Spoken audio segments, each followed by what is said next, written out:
ಪ್ರವೀಣ್ ಅಂತ ಬರ್ತಿದ್ದಾನೆ. ಅದಾದ್ಮೇಲೆ ಒಂದು ಕೆಟ್ಟ ಗ್ರೂಪ್ ಆಫ್ ಫ್ರೆಂಡ್ಸ್ ಇರ್ತಾರೆ, ಮತ್ತೆ ಒಳ್ಳೆ ಗ್ರೂಪ್ ಆಫ್ ಫ್ರೆಂಡ್ಸ್ ಇರ್ತಾರೆ. ಕೆಟ್ಟ ಗ್ರೂಪ್ ಆಫ್ ಫ್ರೆಂಡ್ಸ್ ಅಲ್ಲಿ ಪ್ರಜ್ವಲ್ ಮತ್ತೆ ರಿಕ್ಷಿತ್ ಬರ್ತಾರೆ. ಒಳ್ಳೆ ಗ್ರೂಪ್ ಆಫ್ ಫ್ರೆಂಡ್ಸ್ ಅಲ್ಲಿ ಸಂಗೀತ, ಪಾಯಲ್, ಯಶವಂತ್ ಬರ್ತಾರೆ. ಓಕೆನಾ?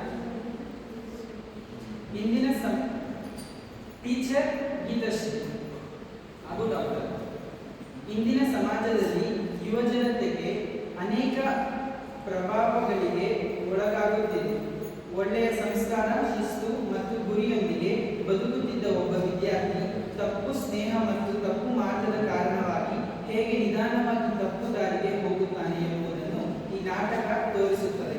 ಮೊದಲು ಅಧ್ಯಯನದಲ್ಲಿ ಚುರುಕಾಗಿದ್ದ ಫಲಕರ ಮತ್ತು ಕೇಳುತ್ತಿದ್ದ ಒಳ್ಳೆಯ ವಿದ್ಯಾರ್ಥಿ ಕೆಟ್ಟ ವಿದ್ಯಾರ್ಥಿಗಳ ಸಂಗಡ ಬೆರೆತು ಮದ್ಯಪಾನ, ಸಿಗರೇಟ್ ಮತ್ತು ಮಾದಕ ವಸ್ತುಗಳಂತಹ ಕೆಟ್ಟ ಅಭ್ಯಾಸಗಳಿಗೆ ಒಳಗಾಗಿ ತನ್ನ ಜೀವವನ್ನು ಹೇಗೆ ಹಾಳು ಮಾಡಿಕೊಳ್ಳುತ್ತಾನೆ ಎಂಬುದೇ ಈ ನಾಟಕದ ಸಂದೇಶ. ಈ ನಾಟಕದ ಮೂಲಕ ತಪ್ಪು ಸ್ನೇಹದ ದೃಷ್ಟಿರಿನಾಮ ಯುವಜನತೆಗೆ ಬೇಕಾದ ಜಾಗೃತಿ ಮತ್ತು ಸರಿಯಾದ ಮಾರ್ಗದ ಮಹತ್ವವನ್ನು ತಿಳಿಸುವುದು ನಮ್ಮ ಉದ್ದೇಶ. ಇದೀಗ ನಿಮ್ಮ ಮುಂದೆ ಪ್ರಸ್ತುತಪಡಿಸುತ್ತಿರುವ ಈ ನಾಟಕವನ್ನು ಗಮನದಿಂದ ನೋಡಿ, ಇದರಲ್ಲಿರುವ ಸಂದೇಶವನ್ನು ಜೀವನದಲ್ಲಿ ಅಳವಡಿಸಿಕೊಳ್ಳಿ.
ನನ್ನ ಮಗನಾದ ಪ್ರವೀಣ್ ಈಗ ಮೊದಲನೇ ದಿನದ ಕಾಲೇಜ್ಗೆ ಹೋಗಿದ್ದಾನೆ.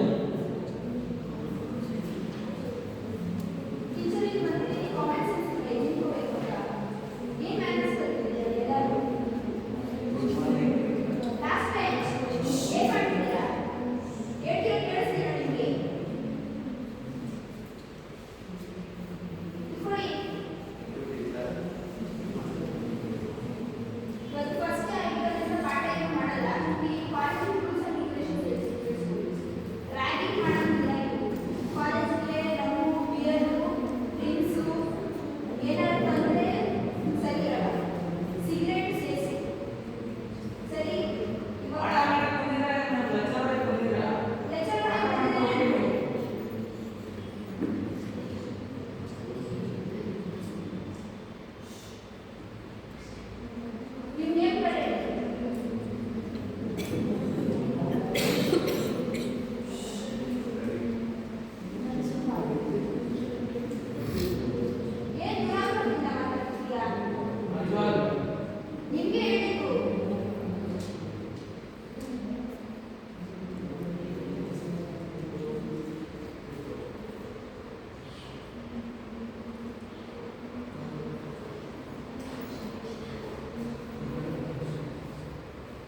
ಮರುದಿನ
ನೀವೇ ನೋಡುತ್ತಿರ್ಬೋದು, ಒಂದು ಒಳ್ಳೆಯ ವಿದ್ಯಾರ್ಥಿಯನ್ನು ಹೇಗೆ ಕೆಟ್ಟವರು ನಿಧಾನವಾಗಿ ಅವರ ಹ್ಯಾಬಿಟ್ಸ್ ಅನ್ನು ಅವ್ರಿಗೆ ಕಲಿಸ್ತಾ ಬರ್ತಾ ಇದ್ದಾರೆ. ಡ್ರಿಂಕ್ಸ್, ಸಿಗರೇಟ್, ಡ್ರಗ್ಸ್ ಆಗಿರ್ಬೋದು. ಈಗ ಮುಂದೆ ನೋಡೋಣ ಏನಾಗುತ್ತೆ ಅಂತ.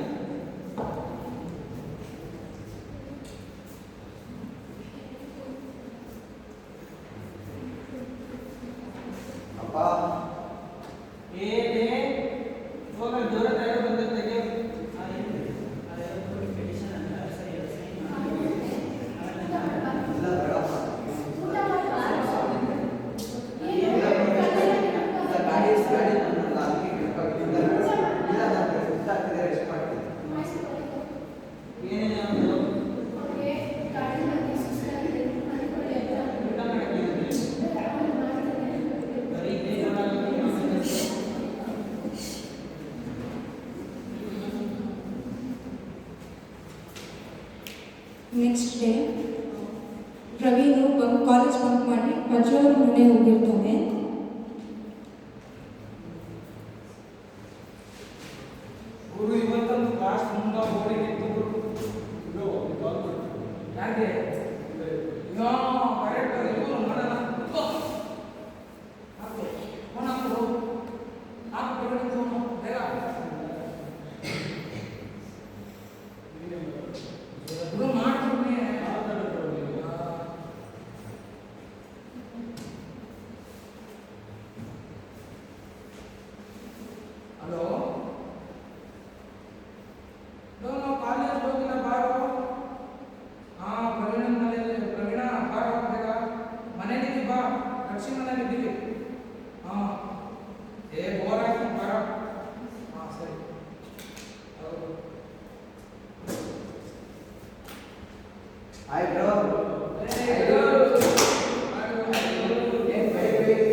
ಸುಮ್ಮನೆ